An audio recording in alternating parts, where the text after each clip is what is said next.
Welcome to our channel. Today we how to update GM Ultium charging settings using the myChevrolet app. Detailed guide step by step clearly. Open the myChevrolet app on your mobile device. Ensure you are logged into your account. From the main dashboard, locate the vehicle icon. Tap on the vehicle icon to access your vehicle settings. Select the charging option from the menu.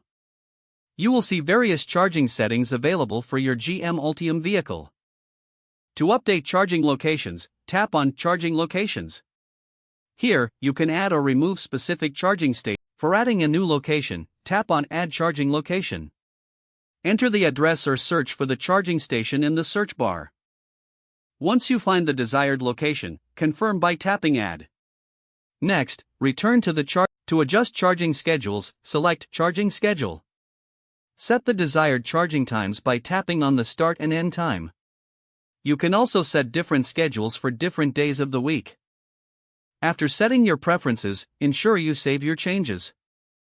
Additionally, adjust your charging rate if applicable. Select charging rate to choose between standard and maximum charging speeds. Make sure to check any notifications related to charging settings.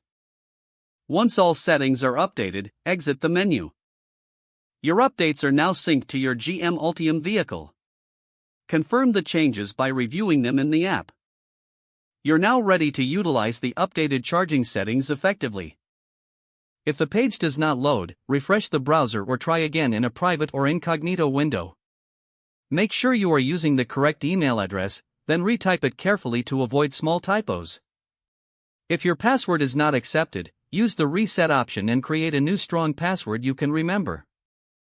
Check your spam folder for verification or security emails, then complete any requested confirmation steps. Enable two-factor authentication if available to improve account security and reduce unauthorized access risk. After signing in, review your profile details so your contact information and settings are accurate and current. If you see an error message, note it down and try again after restarting your device and internet connection. Log out when you finish, especially on shared devices, to keep your account and payment information secure. If the page does not load, refresh the browser or try again in a private or incognito window. Don't forget to like this video and subscribe to our channel for more step-by-step tech guides.